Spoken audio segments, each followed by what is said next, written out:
Assalamualaikum warahmatullahi wabarakatuh. Salam sejahtera untuk kalian semuanya. Semoga saat ini kalian semuanya dalam keadaan sehat walafiat. Untuk itu, mari kita tetap semangat ya. Baiklah, pada pertemuan kali ini saya akan mencoba untuk membahas materi kelas 10 bab 7, yaitu wawasan Nusantara dalam konteks Negara Kesatuan Republik Indonesia.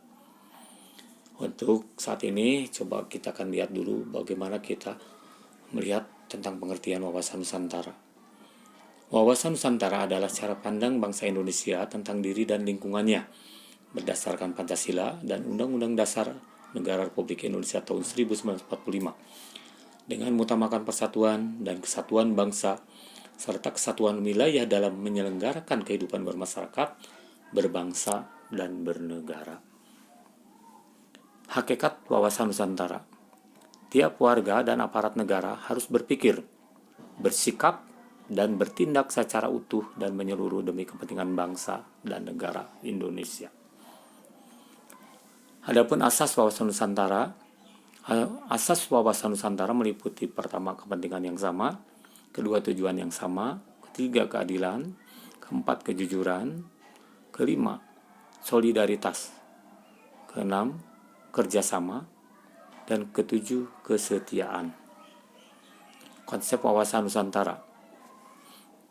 Konsep wawasan Nusantara mencakup persatuan dan kesatuan di bidang politik, seni budaya, ekonomi, dan pertahanan keamanan.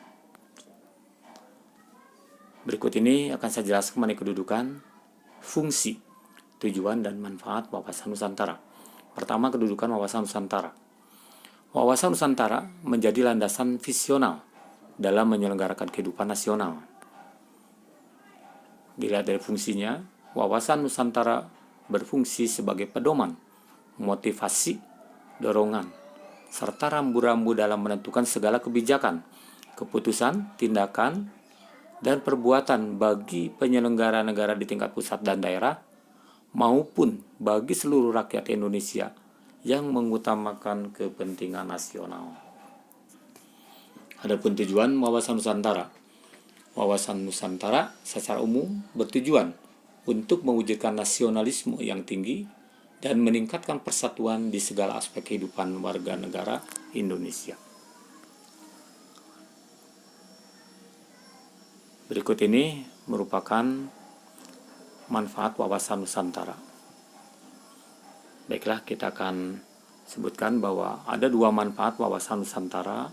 Yang pertama, wawasan setiap warga negara Indonesia mengenal dan mengetahui bahwa kedaulatan RI memiliki wilayah hukum yang ditentukan berdasarkan perjanjian.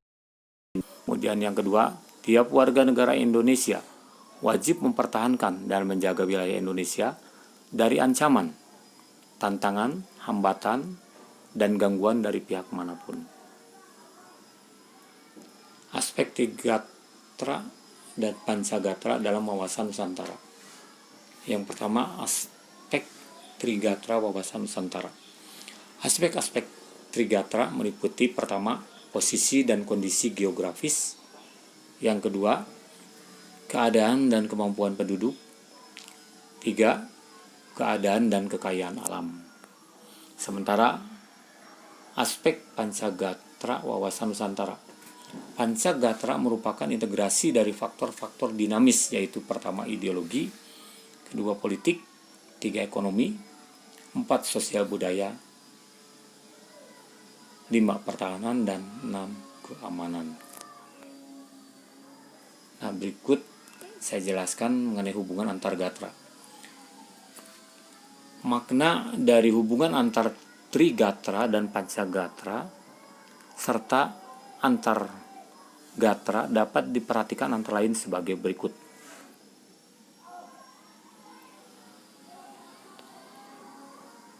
Pertama,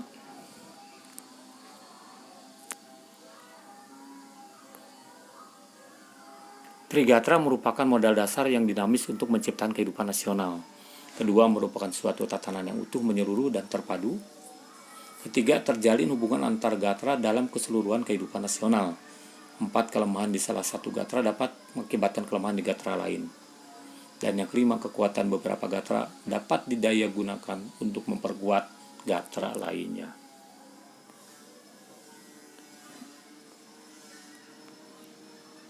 Berikutnya, peran serta warga negara mendukung implementasi wawasan Nusantara. Implementasi wawasan Nusantara dimaksudkan sebagai penerapan atau pelaksanaan wawasan Nusantara dalam kehidupan sehari-hari. Peran serta warga negara mendukung implementasi wawasan Nusantara, misalnya di bidang politik. Implementasi politik dapat diartikan bahwa seluruh kehidupan ketatanegaraan, baik menyangkut dasar dan sistem pemerintahan Indonesia, harus mengutamakan persatuan dan kesatuan serta wilayah Indonesia.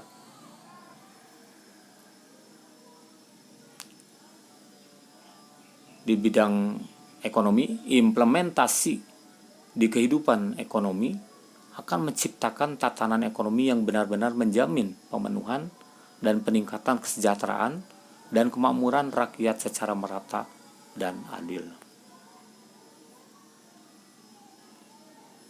Sementara implementasi di kehidupan sosial budaya menciptakan kehidupan masyarakat yang tidak membeda-bedakan suku, agama, ras, dan status sosialnya.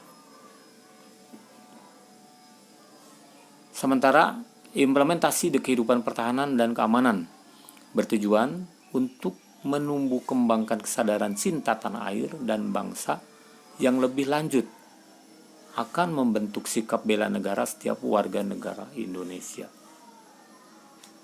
Nah, jadi kesimpulannya bahwa ruang lingkup wawasan Nusantara secara luas sebetulnya mencakup bidang ideologi, politik, ekonomi, sosial, budaya, pertahanan, dan keamanan, atau disingkat IPOLEK Sosbud Hankam. Nah, ini sebagai tambahan saja, apa perbedaan wawasan nasional dengan wawasan Nusantara? Setiap bangsa atau negara memiliki wawasan nasional. Wawasan nasional bangsa atau negara Indonesia disebut wawasan Nusantara. Wawasan nasional adalah cara pandang suatu bangsa terhadap diri dan lingkungannya. Sementara wawasan Nusantara mengandung pengertian bahwa wawasan Nusantara adalah cara pandang bangsa Indonesia terhadap diri dan lingkungannya. Jadi itu saja barangkali sebagai tambahan. Mudah-mudahan pembahasan bab 7 untuk kelas 11 pada kesempatan hari ini dapat kalian pahami dan menambah wawasan kalian untuk dapat memahami keseluruhan materi dari kelas 10 ini. Terima kasih atas perhatiannya. Mudah-mudahan apa yang saya jelaskan ada manfaatnya. Assalamualaikum warahmatullahi wabarakatuh.